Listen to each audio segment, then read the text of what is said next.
రెండవ సంఘటన జూలై 14, 2022 నాడు గోదావరిలో వరద జలాలు పోటెత్తుతే కన్నెపల్లి అన్నారం పంప్ హౌస్లో సేఫ్టీ వాల్ మొత్తం విరిగిపోయి ఆ వరద జలాలు మొత్తం కన్నెపల్లి పంప్ హౌస్ ముంచేసి కన్నెపల్లి పంప్ హౌస్ కూడా పూర్తిగా దెబ్బతిన్నది.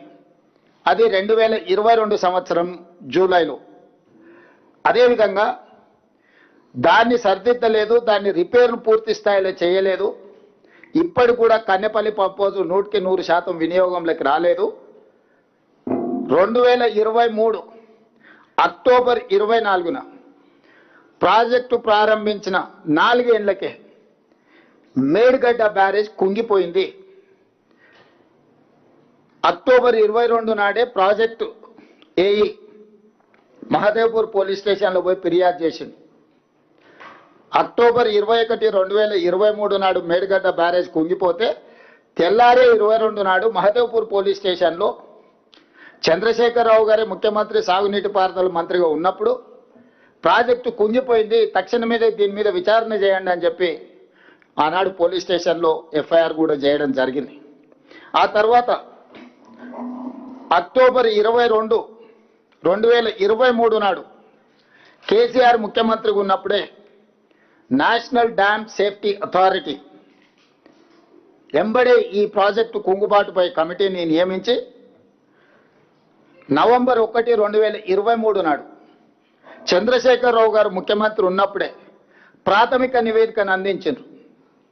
మేడిగడ్డ బ్యారేజ్లో ఉన్న లోపాలను, ప్లానింగ్లో ఉన్న లోపాలను, డిజైన్లో ఉన్న లోపాలను, నాణ్యత నియంత్రణ, అదేవిధంగా నిర్వహణ అంటే planning, designing, construction, operation and maintenance అన్నిట్లలో ఉన్న లోపాలను ఎత్తి చూపుతూ ఈ కారణాల చేత మేడిగడ్డ డ్యామ్ కుంగిపోయింది, ఇందులో ఉన్న కారణాలు అని చెప్పి క్లియర్గా ఎన్డీఎస్ఏ రిపోర్ట్ ఇచ్చింది. ఇప్పుడు ఎన్డీఎస్ఏ గురించి పదే పదే హరీష్ రావు గారు, చంద్రశేఖరరావు గారు ఎవరు ఎక్కడ ఎన్డీఎస్ఏ పోలేదు, కానీ మా దగ్గరికే వచ్చింది.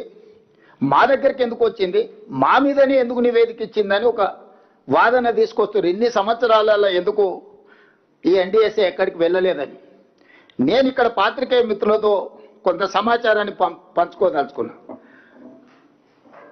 కేంద్ర ప్రభుత్వం భారతదేశంలో ఉన్న చాలా డ్యాంల యొక్క నిర్మాణము, నిర్వహణ, వాటి పరిరక్షణ కోసము dam safety act 2021, I'm repeating, dam safety act 2021 December 30, 2021 నాడు, అంటే దాదాపుగా 2022 జనవరి అనుకోండి, డిసెంబర్ 30, 2021 అంటే ఆ రోజు పార్లమెంటు ద్వారా చట్టాన్ని చేసిండ్రు. ఈ చట్టం యొక్క స్ఫూర్తి ఏంటంటే ఎక్కడైనా ఈ దేశంలో దేశవ్యాప్తంగా నిర్దేశిత డ్యాంల పర్యవేక్షణ, తనిఖీలు, నిర్వహణ, మరమ్మతులకు ఈ చట్టం సమగ్ర విధానాన్ని రూపొందించింది. భారతదేశంలో ఉండే అన్ని డ్యాంల యొక్క పర్యవేక్షణ, తనిఖీలు, నిర్వహణ, మరమ్మతులకు సంబంధించి చట్టాన్ని చేసింది. ఈ చట్టం నిబంధనలను అమలు చేయడం డ్యామ్ యజమానుల చట్టబద్ధత బాధ్యత. అంటే డ్యామ్ యజమానులు అంటే తెలంగాణ రాష్ట్రంలో Srisailam, Nagarjuna Sagar, SRSP, Medigadda, Annaram, Sundilla or any other dam Telangana రాష్ట్ర ప్రభుత్వం యజమాని.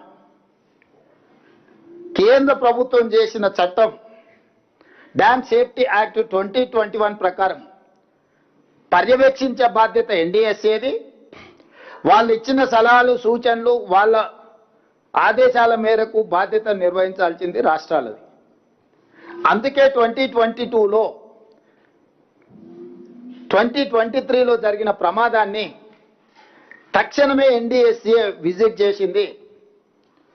2022 కంటే ముందు ఏవైనా డ్యామ్లు కానీ ప్రమాదాలు కానీ ఏదైనా జరిగితే అప్పుడు ఈ చట్టమే లేదు, ఈ అథారిటీ లేదు. ఈ అథారిటీని పార్లమెంట్ చట్టం చేసిందే డిసెంబర్ 30, 2021 నాడు. అది అమల్లోకి వచ్చి వాళ్ళు క్షేత్రస్థాయిలో పనిచేయడానికి ఎక్కడైనా ఒక చట్టం చేసిన తర్వాత అమలు చేసి క్షేత్రస్థాయిలో దాని ఆఫీసర్లను ఎగ్జిక్యూటివ్ ఆర్డర్స్ ఇచ్చుకోవడానికి కనీసం 3-4 నెలలను పడుతుంది కదా. సో 2022 నుంచి పనులు ప్రారంభించి 2023 అక్టోబర్లో తెలంగాణలో జరిగిన మేడిగడ్డ బ్యారేజ్ యొక్క ప్రమాదాన్ని వాళ్ళు తక్షణమే విజిట్ చేశారు. వాళ్ళు విజిట్ చేసి పూర్తిగా దీన్ని పరిశీలించి కొద్ది రోజుల్లోనే ప్రిలిమినరీ రిపోర్ట్ ఇచ్చారు, తర్వాత ఫుల్ రిపోర్ట్ ఇచ్చారు. దాంట్లో వాళ్ళు చెప్పింది ఏంది, ప్రాథమిక నివేదికలో 7వ బ్లాక్ పిల్లర్లు అక్టోబర్ 24 నాడు 19వ పిల్లరు దాదాపు 1.2 మీటర్లు కుంగిపోయింది. దీనికి ప్రధానమైన కారణం ప్లానింగు, డిజైనింగు, కన్స్ట్రక్షన్, మెయింటెనెన్స్ లోపాలు ఉన్నాయి, అందుకే పిల్లర్లు కూలిపోయినాయని.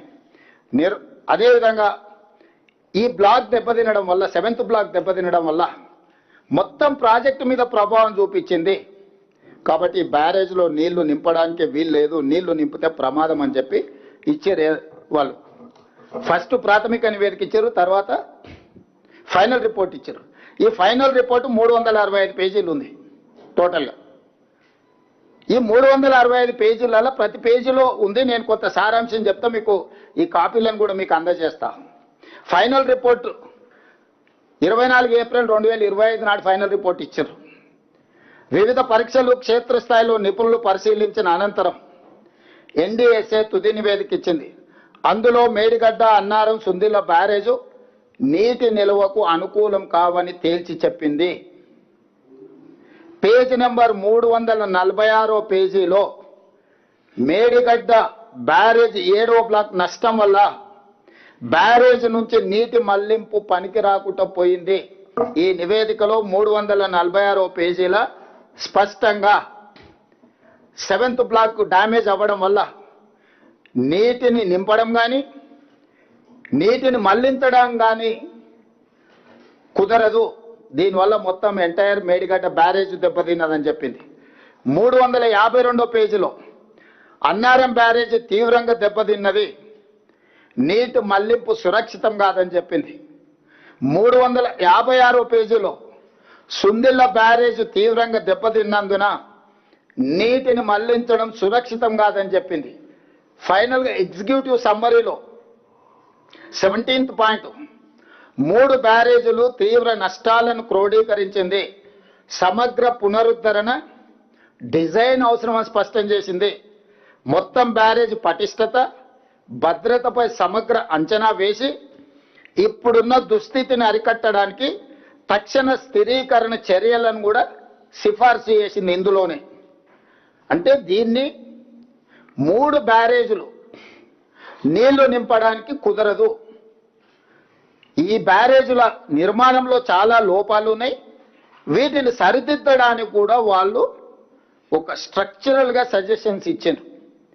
ఏ విధంగా నిపుణులు అపాయింట్ చేయాలి, ఏ సంస్థలతోని భూసార పరీక్షలు చేయించాలి, ఏ సంస్థల ద్వారా ఈ ప్రాజెక్టు యొక్క నాణ్యతను ఏ రకంగా చేయాలనో వాళ్ళు కంప్లీట్గా ఇచ్చారు. చివరిగా ఇంకే మాట ఏమన్నారు, పునరుద్ధరణ డిజైన్లు, రిపేర్లు